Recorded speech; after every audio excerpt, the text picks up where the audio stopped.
Legal?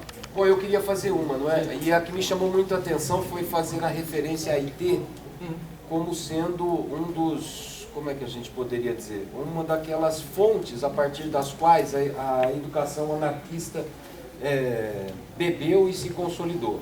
Só que tem um problema, né? E o problema é o seguinte: quando a gente fala da educação marxista, a gente bebe nessas mesmas fontes da IT. Porque o Marx não tem uma teoria pedagógica, não tem uma proposta escolar devidamente formulada, etc, etc, etc.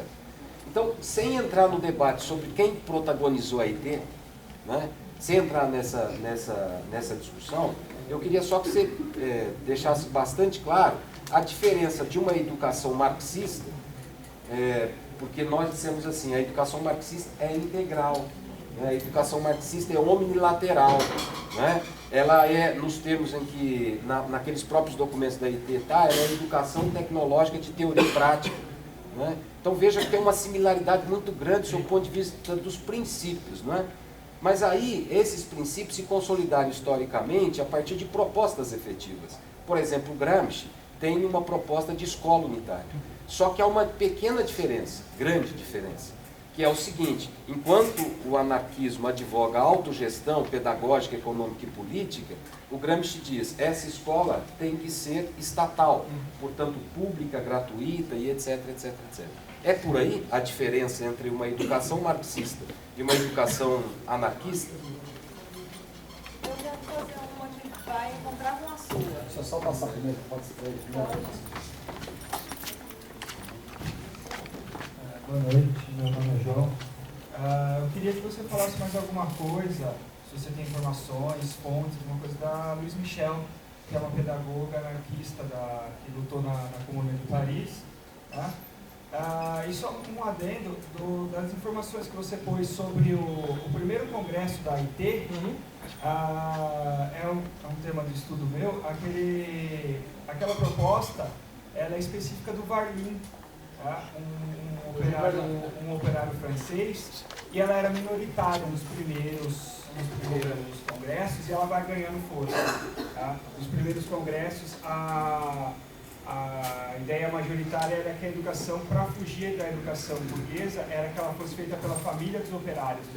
Tá? E aí, essa educação que o Varlin coloca desde o primeiro congresso, em 64, vai ganhando força, tanto que em 68, 67, 68 ela já é majoritária na IT.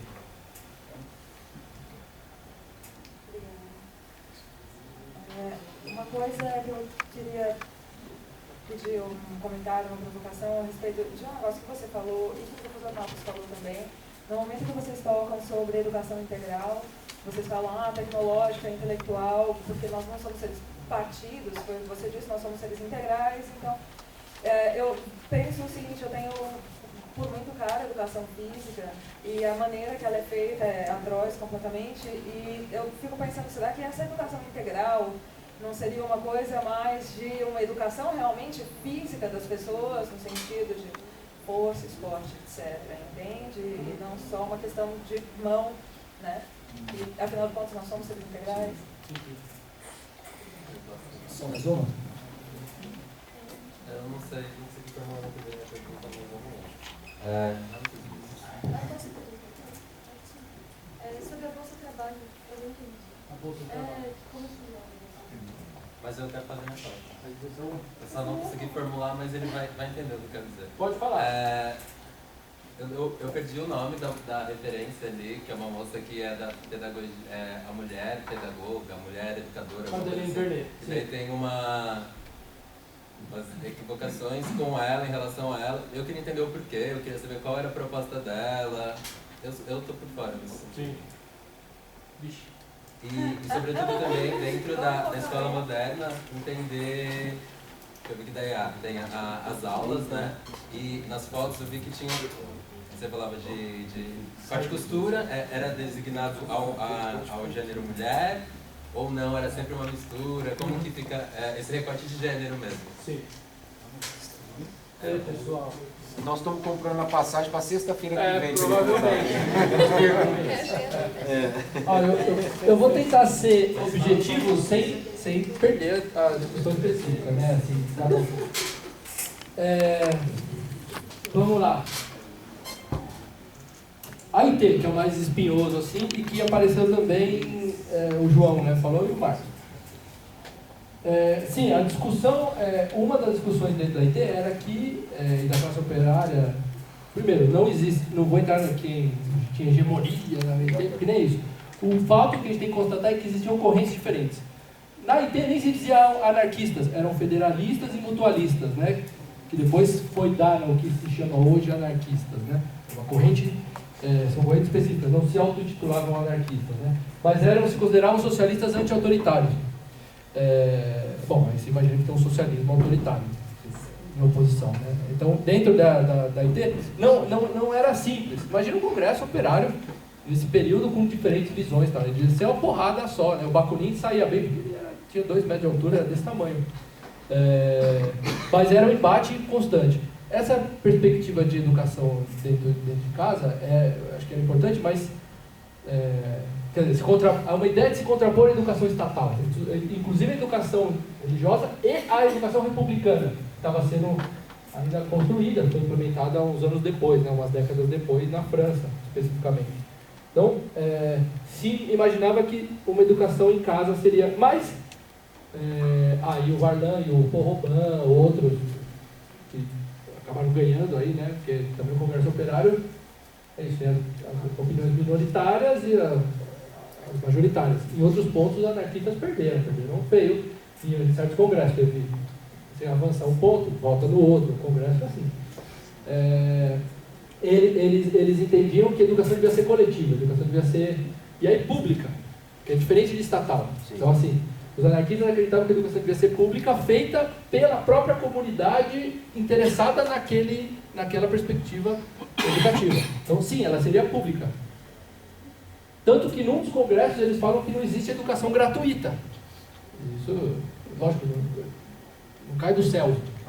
O professor tem que pagar, se paga com impostos. Tal. Então, essa é uma discussão que o Proudhon já tinha feito e aparece num dos congressos, acho que de 67, não sei me lembro, 66, 67.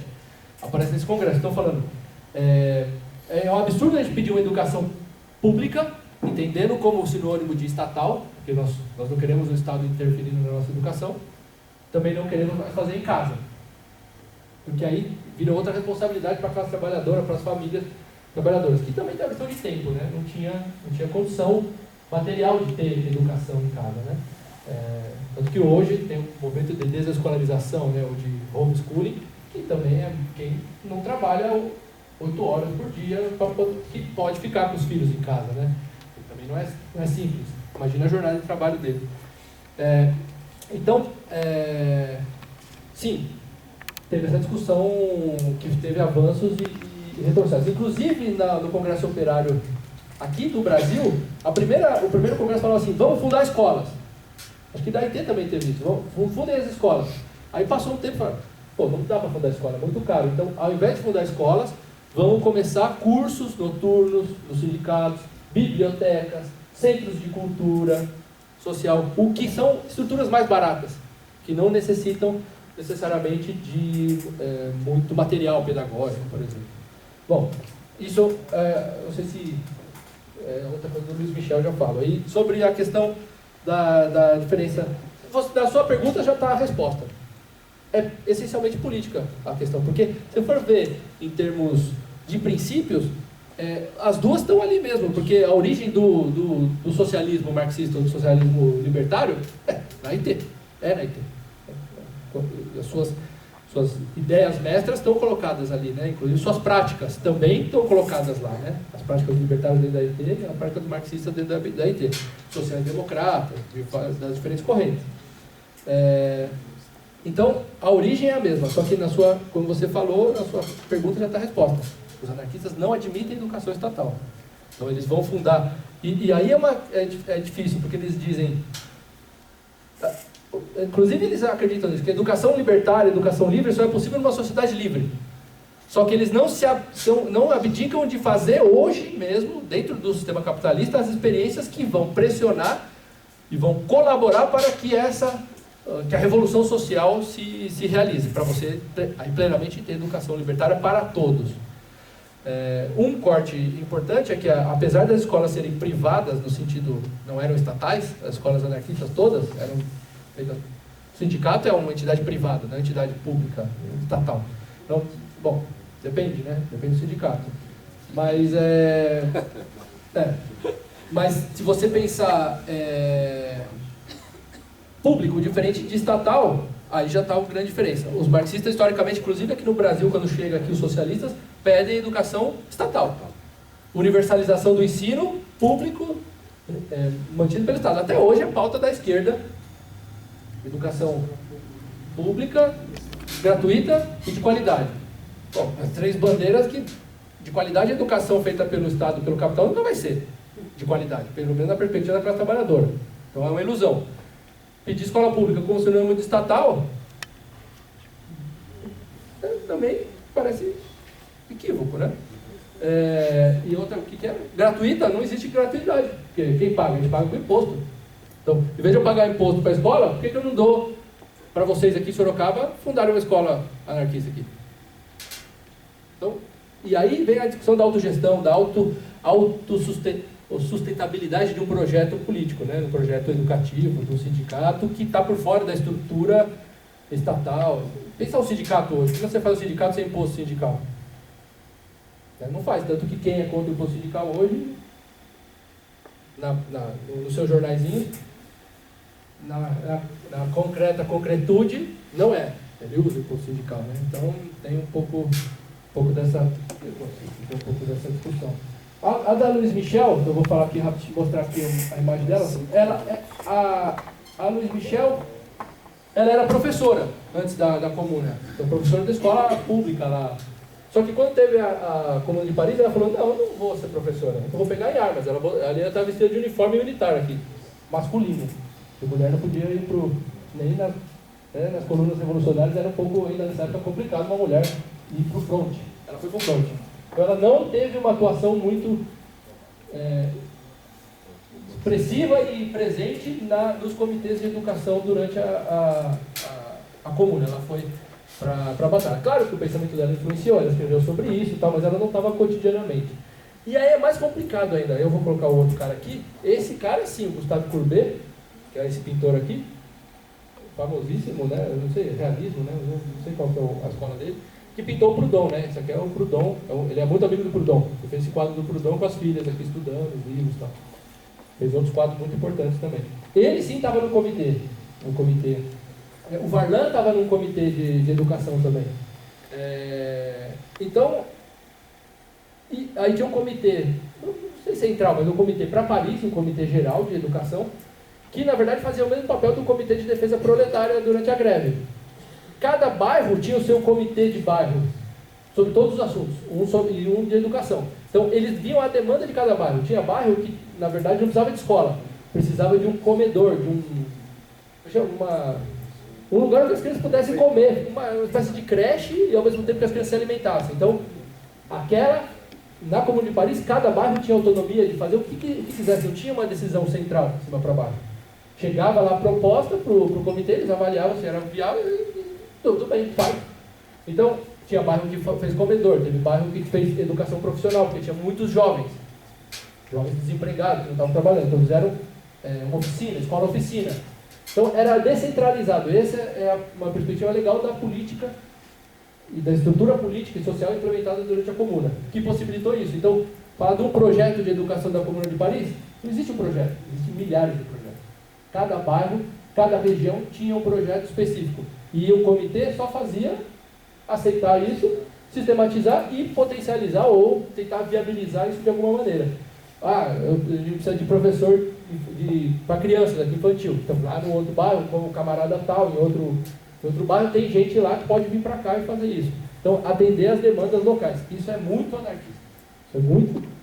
De novo, a mesma estrutura da Liga Operária. Cada bairro sabe lá quais são os seus problemas, quais são as fábricas, quais são os patrões. Tudo se conhece. E aí, você... Tudo bem? Da Louise Michel. E uma coisa importante. A Louise Michel, quando terminou a Comuna de Paris, foi reprimida, né?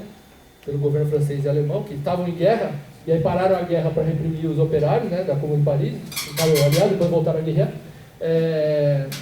ela foi extraditada para a ilha de Nova Caledônia. Foi para Nova Caledônia, na Papua Nova Guiné.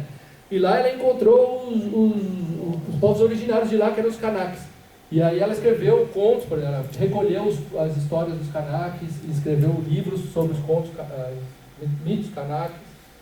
Ela fez um processo de alfabetização que era de mão dupla, lá no exílio, hein? Era uma ilha-prisão da França, a Nova Caledônia. Ela estava na prisão. Só que tinha os povos originários lá que foram os franceses. Né? Ela fez uma escola lá que ensinava francês para os caras e os caras ensinavam Kanak para ela. Então ela teve uma atuação na perspectiva educativa, mas assim, muito depois da comuna, né? De Paris.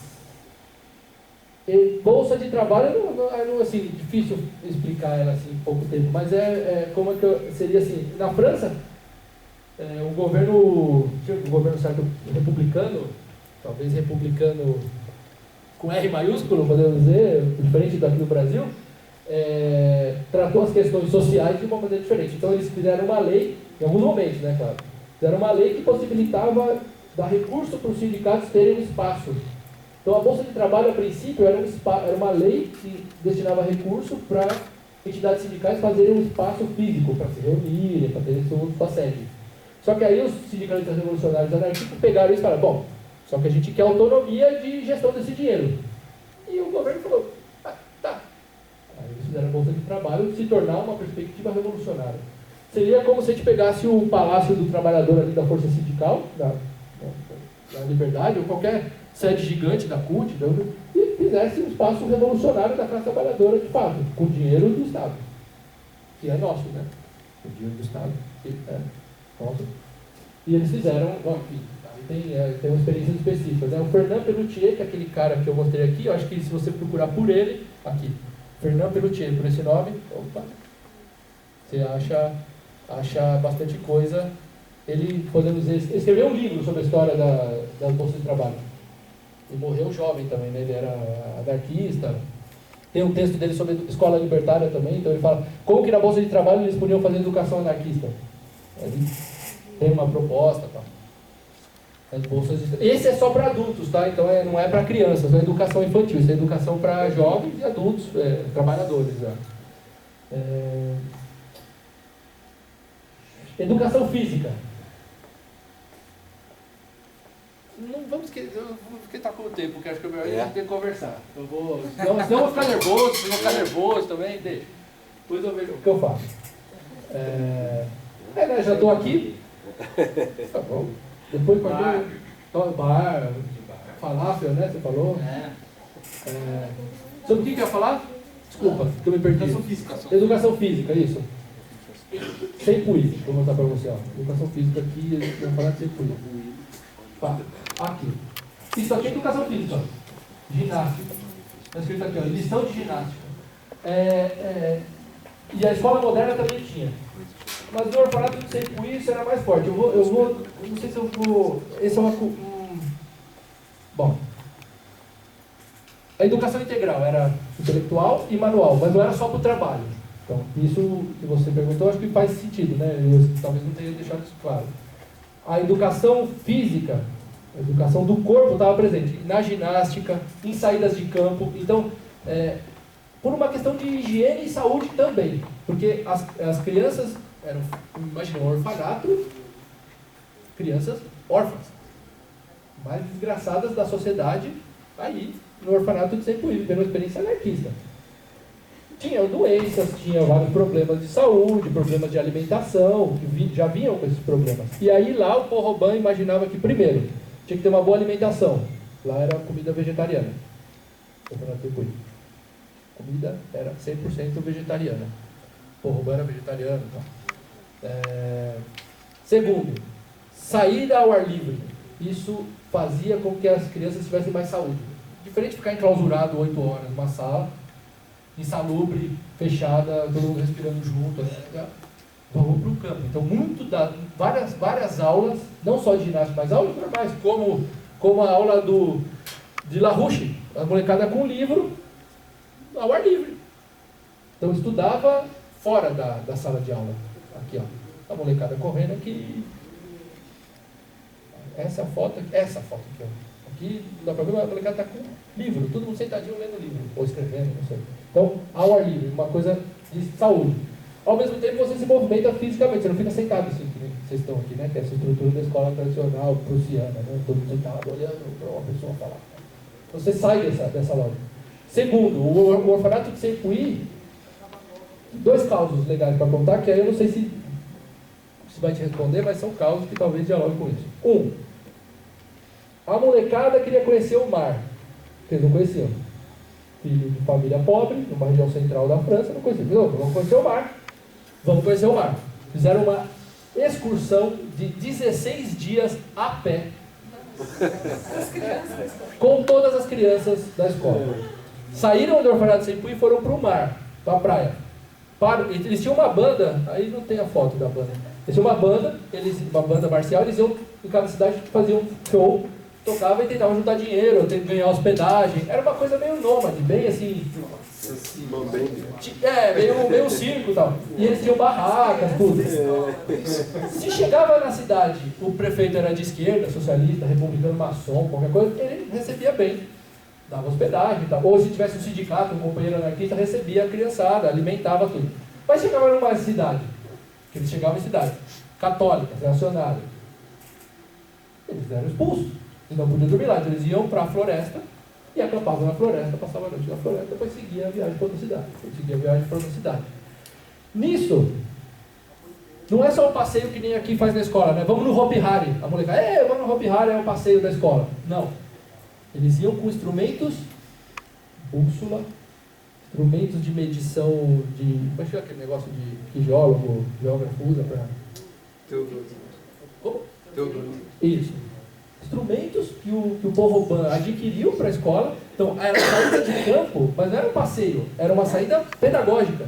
Então, eles estudavam topografia, ia passando... Eles andaram 16 dias, então passaram por diferentes paisagens, diferentes climas, diferentes altitudes, rios, tudo isso era estudado. Então, caminhando e estudando com instrumentos concretos. Então, chegava lá e via um bicho. Que bicho é esse? Estudado, os professores juntos, para debater. Então tem esse aspecto. Em que medida isso é educação física?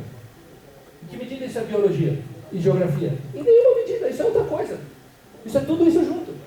Essa é a proposta de pedagogia libertária, onde há interdisciplinaridade na concretude. Não é assim, interdisciplinaridade, vem eu aqui, professor de sociologia com professor de história aqui do lado, dando uma aula, blá blá blá blá para você. Ou de estudar os rios, né? Sempre assim, o projeto é estudar o rio. Hoje, né, na escola. O mais interdisciplinar que você tem, vamos estudar o rio. Aí vai lá, vê a poluição,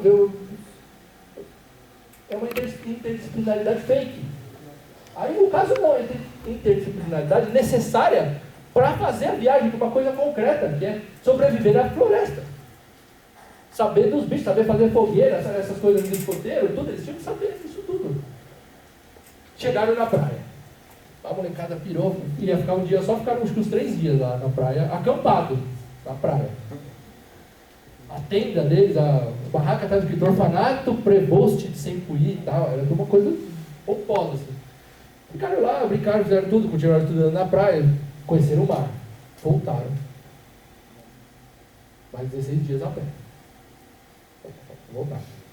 Chegaram lá, a molecada falou, pô, gostei tanto da praia, o professor querido Porroban, vamos de novo? Então assim, em que pese que no orfanato de Sempuí tinha 2 saídas de campo semanais, eram às terças e aos sábados. Domingo era mais ou menos livre, ou podia ocorrer saídas ocasionais, então eram 2 saídas fixas. Então 2 dias inteiros eles passavam fora do orfanato. Seja porque quer que seja que eles fossem, uma fábrica, visitar, sei lá, qualquer coisa assim. Faziam saídas para várias coisas.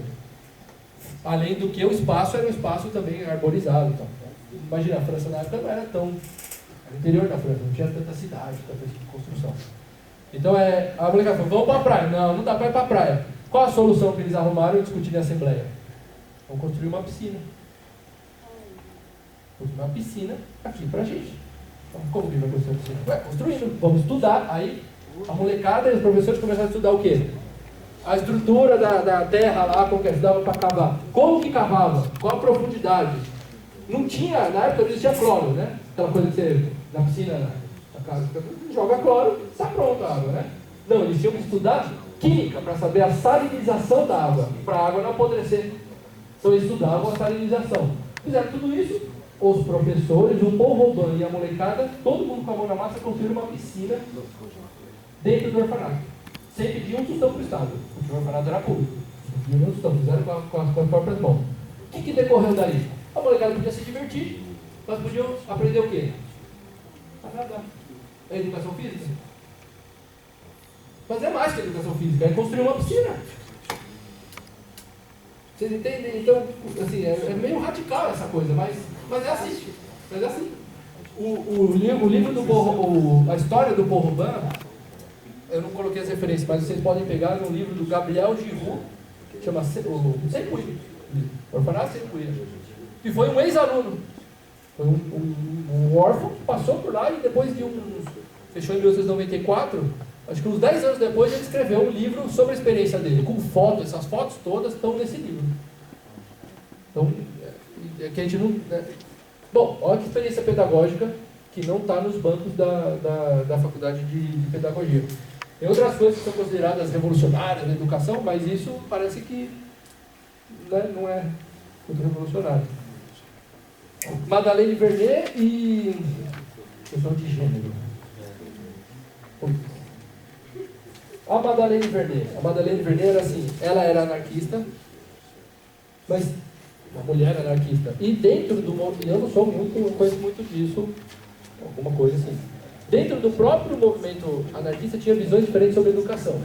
Então, o Ferrer tinha uma perspectiva de educação, por exemplo, na própria Espanha tinha o Ricardo Mella, que era contrário ao Ferrer, dizia que o que ele fazia era uma doutrinação, por ele usar texto do Kropotkin na escola moderna. Então, por fazer um livro infantil, não usar o livro infantil do Estado, ou o livro infantil que tinha da Historinha Fantástica. Ele encomendou para um anarquista escrever um livro infantil. Então, ele era acusado de ser doutrinário. Doutrinador, sei lá, a escola sem partido não nos ouçam, né? Então, tinha diferentes visões sobre educação. Dentro do movimento anarquista, as mulheres tinham visões diferentes também. Sobre o que é anarquismo, sobre sexualidade, sobre vários aspectos. A Emma Goldman, por exemplo, que é uma anarquista ucraniana que militou, na verdade, nos Estados Unidos, uma das mais importantes, acho que é a mais importante mulher, né, conhecida, assim, anarquista, que era operária, também costureira, tem uma visão muito radical sobre sexualidade, de libertação sexual, ela discute já a questão da homossexualidade, né, que se não dizia homoafetividade, a homossexualidade, na época ela discutia isso, ela vivenciava, ela era bissexual, tinha uma coisa, mas tinha outras que não.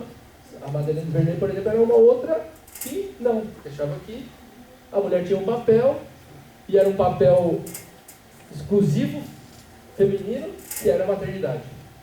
Então, a Emma Goldman negou completamente a maternidade, e houve várias outras, a própria Maria Lacerda de Moura aqui, né? Ela não engravidou, não teve filho, mas depois no final ela adotou, né? Adotou um sobrinho, depois o sobrinho, ela adotou o sobrinho e o menino virou integralista nos anos 30. E ela, na página da Plebe, ela escreveu um negócio desertando ele.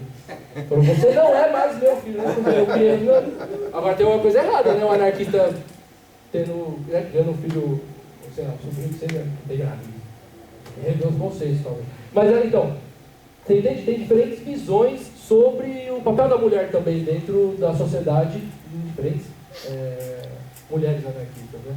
Então, Madeleine Vernet tinha mais essa perspectiva do papel da maternidade, da importância da maternidade, por isso que ela dizia que a mãe é educadora.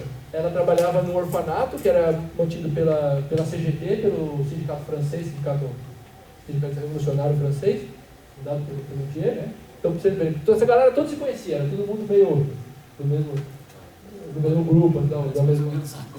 mas eu não queria agora, assim. Mas assim as coisas funcionam. Então ela tinha muita autonomia para fazer o que ela quisesse, que não era um orfanato estatal, nada, então era um orfanato do sindicato. E ela colocou em prática essa ideia de que, diferente do Paul Robin, que não tinha essa coisa muito maternal, paternalista, sei lá, com as crianças, era uma coisa mais de camarada, de companheiro, mesmo com crianças pequenas, era meio de igual para igual. Ela tinha essa coisa mais acolhedora, de cuidar, do cuidado, sabe? Então ela, no orfanato dela, recebia crianças muito pequenas, coisa que o Porrobã não recebia, crianças que usavam fralda, por exemplo, eles falavam que tinha que ser a partir dos 5, 6 anos para poder entrar no orfanato sem cuidado. Porque senão tem uma dependência, a criança tem uma dependência ainda que eles não tinham condição de lidar, no orfanato sem cuidado. Não entrava criança menor. No orfanato da Madalena Verde, chegava criança pequenininha, ela tinha essa coisa do cuidado maternal, sei lá se existe isso, mas é isso. E a ideia que ela colocava era que a primeira educadora de toda a humanidade é a mulher, no papel de mãe. Então a mãe tem que ser, ela dizia, a mãe tem que ser revolucionária, a mãe tem que ser ateia, ou pelo menos agnóstica, para não passar antes da convivência social, porque a questão era essa, a criança, no seio da família, ela está ainda excluída da convivência social. Quando você vai para a escola, com 7, 8, sei lá, aí você começa a ver diferente, né? Por isso que você, muitas vezes, tem conflito com a família. Conhece o outro, o novo, o diferente, você conhece o mundo. A família é uma coisa muito fechada. Então, ela achava que era papel da mãe, de novo, e é incontestável por isso, porque teve muito debate na época. Homens e mulheres criticando muito ela. Porque era uma perspectiva machista, que ela reforçava a ideia de que a mulher era feita para dar luz. Coisa que a direita, né, os conservadores e a Igreja Católica também diz. Só que ela dizia que era uma maternidade revolucionária. A mulher tinha o papel de criar pequenos rebeldes já desde casa. Responsabilidade grande, hein? Muito grande. Muito. Até demais, eu acho, né? Mas, enfim, era isso que ela falava. Gênero. A questão de gênero não existia essa palavra, né? Não era colocada nesses termos lá. Gênero é uma coisa contemporânea, né? Mais recente. Então se discutia especificamente a emancipação da mulher. Esse era o conceito que se usava. Na IT se propugnava a coeducação de sexo. Por quê? Porque não era comum. Não, aliás, era proibido. Até recente, acho que talvez década de 40, 30, 40, as escolas eram separadas. Aqui provavelmente deve ter uma estrutura de escola, no interior por aí tem. Escola de meninos e escola de meninos. No prédio estava talhado no concreto, meninos e meninas. Na Vila Maria Zélia, que eu citei para vocês, lá teve uma escola e ainda tem estruturas ruínas lá, meninos e meninas. A educação era separada, a educação religiosa, ainda hoje existem escolas católicas que são separadas. E não só separado fisicamente, porque não podia transar, né? Não podia ter comichões sexuais e tal, porque é pecado e tal. Os currículos eram diferentes. O currículo para homem era ciência, literatura. O currículo para a mulher era literatura amena, afazeres domésticos, ou economia doméstica, costura. Então, os currículos eram diferentes. Quando os anarquistas falam que a gente tem que ter uma escola única para acabar com as classes sociais, eles diziam que tinha que ter uma escola única para acabar com a opressão sexual, a divisão sexual do trabalho. Então, não só a divisão de classe, mas a divisão sexual do trabalho e a reprodução dos papéis de homens e mulheres na sociedade. Como que eles faziam isso? Homens e mulheres estudavam juntos. O Orfanato de Sempuí foi talvez a primeira escola, outras talvez tenham existido, mas por contingência. Para afirmar isso num projeto político-pedagógico, nós vamos fazer o mesmo currículo para homens e mulheres por intenção pedagógica, foi o Porrobã que fez no orfanato de Sempuí. E aí, o Porrobã, o Ferreira, o Sebastião Fort, todos seguiram a mesma linha. O que era? Era um currículo para todo mundo. Não é que assim, estudava junto matemática, mas depois o menino fazia marcenaria e a menina fazia costura. Não. Menino aprendia a costurar, e menina aprendia marcenaria. Não existia mais a divisão do que era tipicamente feminino e o que era tipicamente masculino. Nessas escolas não existia isso. Então, não sei, assim. E aí muita gente que fala sobre educação, sobre coisa de educação de sexo, né? Inclusive eu falo, isso está superado, né? Meninos e meninas, mulher e homem, estuda junto, né? Sim, estuda junto, mas qual o currículo? O currículo masculino. Você aprendeu costura na escola? A mulher aprende costura em casa. Então, a reprodução das classes, A reprodução da divisão sexual do trabalho continua. Mas a mulher vai assumir um papel masculino. Ela vai estudar no currículo masculino. Os homens não vão fazer as coisas, não vão estudar economia doméstica, como na escola anarquista os homens, os meninos estudavam. Tudo. E aí você consegue, de fato, romper com a divisão entre homens e mulheres. Os dois estão aprendendo os afazeres domésticos ou profissões que são consideradas tipicamente femininas. Inclusive, cuidar de bebê desde Isso. Cuidar de bebê desde que nasce, o pai faz parte. O pai tem que fazer isso. Então, Tem uma ligação orgânica com a mãe, mas isso não pode ser elaborado, deve ser elaborado claro, de uma tem forma que ser mais repensado. adequada, né? O papel não sei. do pai é ajudar, inclusive, a relevar esse vínculo orgânico tão forte. Em relação à família, não sei exatamente como que é, mas no projeto educativo isso era muito claro. Assim, é claro que a criança já não tinha essa dependência, eram projetos com crianças maiores, né? Então não tinha a dependência que uma criança tem, pequena, né? Que a gente demora um tempo para ela ter uma autonomia plena para fazer coisas assim por conta, né? Mas eu acho que é o grande, e aí essa é uma discussão que está escondida, escamoteada. De que, então se fala, com a educação de sexo, acontece, está tudo, então aqui junto, vocês então vão para a escola junto, na universidade, a mulher está fazendo pós-graduação, as mulheres estão ocupando os cargos mais importantes da sociedade, estão sendo primeira-ministra da Alemanha, que domina o mundo, e isso é entendido como uma pauta positiva, né? A Maria Lacerda vai falar não. Maria Lacerda falava, não. Se é para eu, mulher, me formar para ocupar um cargo de opressão, que seja oprimindo homens ou mulheres, tanto faz, eu não quero, porque eu sou anarquista. Então, a gente tem que fazer com que nem os homens vão ocupar mais esse espaço. E por que nós, mulheres, vamos ocupar? Então, ela é muito polêmica essa discussão. Por isso que eu tratei meio assim, fala aqui meio por cima, porque eu acho que é bem polêmico. Tem mais referências da Maria Lacerda? Tem. Os livros dela tem vários. Depois, se você quiser, escreve. Tem, mas onde a gente acha também seria bom. Vocês acham num lugar chamado Biblioteca Terra Livre. Acabou aqui. Biblioteca Terra Livre. Manda um e-mail pra gente, a gente tem uma parte em PDF, outra é do livro físico, aí pode se digitalizar, ou vai visitar a gente lá, tá? Cadê o contato? Você ainda tem tempo de você falar um pouquinho desse projeto da Biblioteca Terra Livre? Eu já perdi o ônibus?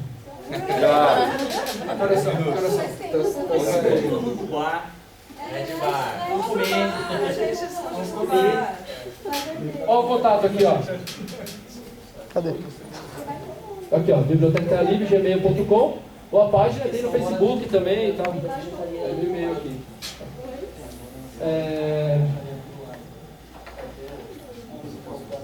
Acho que eu respondi tudo. Ou comentei, eu queria responder, né? Mas comentei. Tudo bem? Se não está satisfatório, vocês reperguntam. Tem mais alguém para fazer uma colocação? Fora aí pro bar? E esse eu vou ter que negociar lá em casa, porque eu tenho duas pequenininhas que com responsabilidade eu preciso ver se eu compro. Obrigado para você. Vai. Tá. Querem fazer aí? Dá um microfone? Então, Tudo bem? Não, eu acho que estamos abusando da sua boa vontade. Sobre. Já que você está falando. Agora sou capeta, né? Vocês não são, né? Melhor mulher do biblioteca, a referência que o Ferrer, antes de se auto-exilar ou ser exilado na França, ele era funcionário da rede ferroviária que ligava Barcelona à França. E durante o trajeto ele construiu uma biblioteca, no qual ele divulgava e panfletava. Esta é a origem depois que foi para a França, um curso, a ideia educativa começou assim. Não sei se eu quero Depois eu quero. Se quiser também falar sem microfone, acho que. Em relação ao Precisa ser microfone? Em relação a isso. Não, fala o microfone então, tem uma ordem ali. Não, sem microfone. Não. Tanto faz. Tá funcionando, pode falar. Então, só em relação ao estudo do meio, né? eu defendo muito isso, né, dou aula no estado, e eu tento fazer pelo menos um a cada 6 meses, né, mas realmente, e eu li o texto da Pontusca, né, um texto muito legal, sobre a questão do estudo do meio na escola anarquista, né, o quanto ela serve para você, não para condicionar o aluno como na escola nova, né, que era para formar uma burguesia, sim para você trabalhar com os filhos dos operários sob uma perspectiva crítica, né. E hoje, pelo menos no estado, você tem um abandono do estudo do meio, né. Eu fui proibido de fazer o estudo do meio, o Parque Carlos Botelho, eu tive que conversar com o dirigente de ensino de Sorocaba, né, que é conversar assim, eu estou sendo generoso, né, pessoa mega desagradável, para convencer ele que é importante ter estudo do meio. Nós tivemos um debate de quase meia hora, ele falou que não vai ter, que não poderia se cobrar o valor de R$20 do ônibus, né, que era o valor para levar até o Carlos Botelho. Aí eu perguntei em relação à formatura, ele falou, não, as formaturas são proibidas. Aí eu perguntei se eu denunciasse todas as formaturas de Sorocaba, seria cancelado. Ele falou, não, imagina. Eu falei, então você está bom de gente. Aí eu sei que o debate foi nesses termos, né? No fim eu consegui fazer isso tudo do meio, mas realmente é algo que foi abandonado pela educação, né? Tipo, e eu queria só mediar uma coisa assim. Hoje, né? Tem alguns amigos anarquistas, né? Um dia nós estávamos no bar, no Red Bar, então, e eles falaram, não, meus filhos estão se formando no Fundamental 1, e eles estudavam alguns no Waldorf, outros em outras escolas, e eles queriam fundar uma escola. Não, vamos fundar a escola. Eu falei, não, matricula seus filhos na escola estadual que eu dou aula. Eles pularam dessa altura da cadeira, assim, aí um falou sobre o dor de barriga, outro falou que a comida estava boa, e mudaram de assunto. E eu queria, o que você pensa na escola hoje? Assim, como apontar e como pensar na escola que esteja junto com o projeto, né? Que isso que é o problema que eu sinto hoje, que às vezes está descolado, né, de qualquer projeto de sociedade. Posso emendar uma e a gente tem mais alguém? Eu queria também emendar um pouco na proposta de pergunta dele, mas se você quiser fazer, é de comentar um pouco dessa relação do reflexo, né, de toda essa história de luta da pedagogia anarquista, no reflexo hoje. O que é que isso, se existem ainda escolas atuantes, contemporâneas, se repercutiu em grupos de estudo mais, como que rola isso atualmente? E pegando o gancho dele... Eu pensei que ia fugir de hoje, né? Falar só dos mortos, que é mais fácil. É isso, não pode. Daí, puxando o gancho dele, os novos nomes, né, no cenário anarquista, sobretudo mulheres cisgêneras, mulheres transgêneras, que estão fazendo um novo debate aí sobre anarquismo, sobre o geral, não só sobre anarquismo na atual conjuntura. Pode ser na educação, só para te ajudar. Eu vale. Mais alguém? Então vou emendar para finalizar. Mas já que abriu então, que vai é o seguinte, o que faz com as escolas? Porque é o seguinte, só isso. O que faz com as escolas? O que faz com as escolas estaduais? Por quê? Porque se você chegar para um professor e dizer, chega para o Jandir e diz, Jandir, você vai montar a sua escola anarquista. Agora, as escolas estaduais, elas estão capilarizadas no interior do país, etc. E eu penso, particularmente, que é um espaço importante de disputa de concepção de mundo, de disputa, de fato, sob o ponto de vista pedagógico, econômico e político.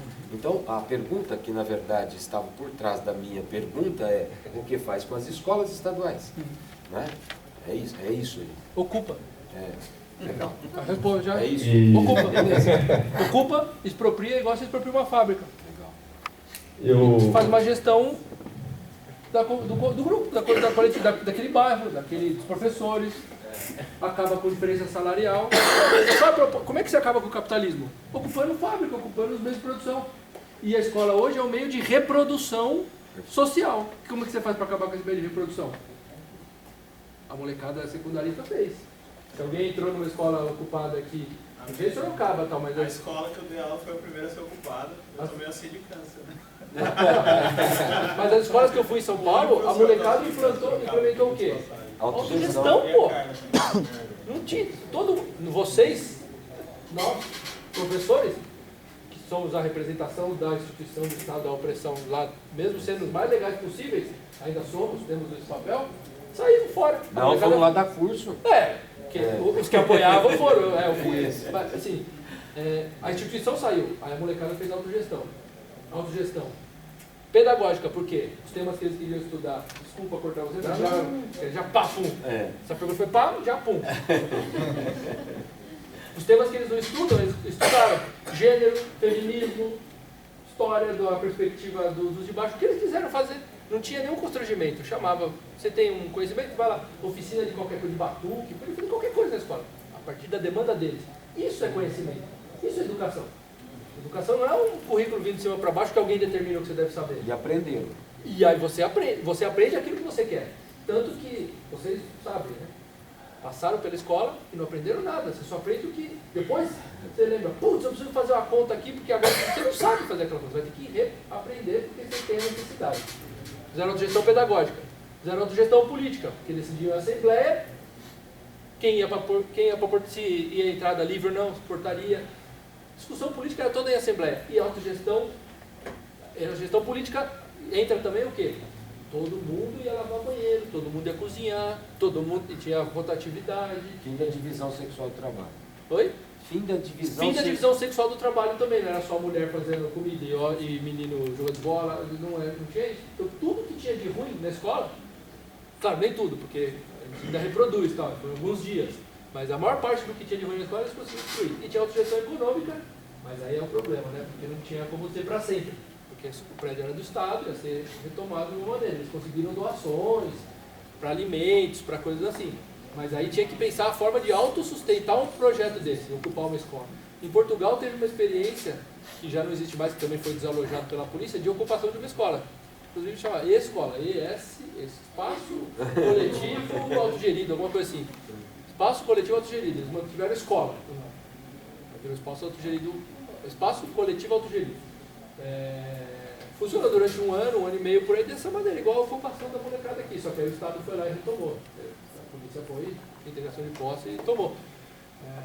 Existe experiência na Espanha, das escolas da CNT. Isso, tem 2 escolas hoje, podemos dizer. Aí também, tem escola libertária. Libertária é um termo muito vago, né? Waldorf não é nem libertária, não é nada. Waldorf é religiosa. É uma escola antroposófica. Antroposófica que, para mim, é uma escola... Como é que é a escola religiosa? Confessional. Confessional, é uma escola confessional. Porque tem as fadinhas que cantam umas músicas, tem uma filosofia que tem uma certa esoterismo, nem sei direito, não conheço direito, mas é uma escola religiosa, na perspectiva anarquista, né? Se você for olhar o que deveria ser. E que pese que é mais legalzinha, tem arte, um pouco mais livre, as pessoas podem escolher uma ou outra coisa, mas em termos políticos, nada a ver. Tem um anarquista que pôs o filho na escola Waldorf.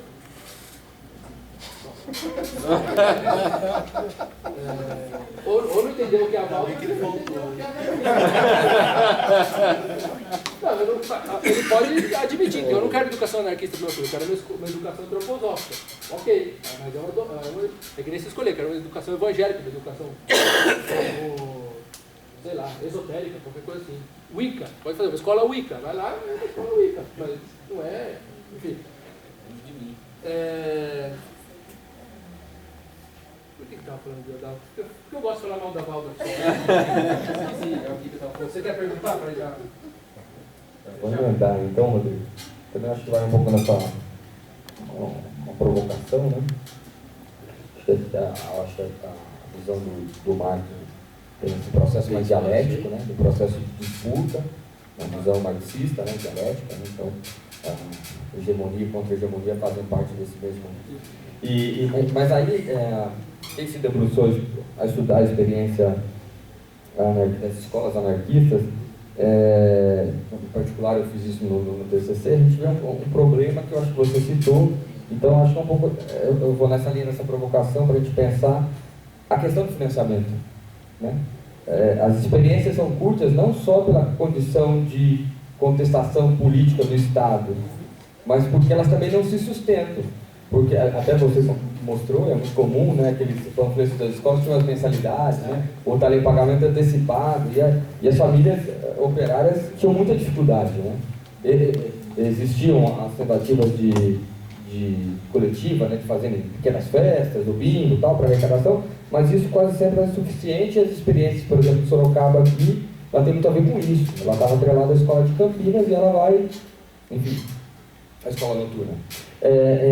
Então a minha pergunta tem a ver com isso, a questão do financiamento e como isso se discute hoje, porque a gente acabou não falando aqui, não discutindo essa ideia do anarquismo individualista lá no final do 19, início do 20, e que tinha essa ideia também, né? Bom, eu não vou pagar o Estado para fazer aquela educação estatal, no sentido dos impostos, pago eu a educação que eu quero. Essa hoje é uma visão, sei lá, pode ser da MBL também. Eu não quero pagar impostos, eu quero a escola que eu quiser. Enfim, lógico, eu tenho uma distância gigante, mas eu estou falando como proposta de fazer a educação que eu quero, eu posso querer formar o meu filho, né? Então, eu queria que você comentasse um pouco isso, sobre a questão do financiamento e como isso está hoje, nessa disputa hoje. Chegamos num outro limite. Primeiro o limite da viagem, agora nós chegamos no limite do espaço. O vigia da... É porque só dá nada. Só no estacionamento. Ocupe resiste. Mas alguém tem lanche porque eu não comi. Escola livre aqui, então mais breve. E aí? Então, eu acho que a gente pode... Na verdade, primeiro só estamos nós aqui. Ficava aí o trabalho... Tem que colaborar com o camarada. Não, a gente pode continuar em outro espaço e mesmo a gente planejar outra vinda do colega. Sem dúvida. Aqui a bancada do extra aí. Não, amanhã você tem que ver. Não, isso aqui não. Em frente à rodoviária. Você é legal, fica aí, a gente gosta de você. Tem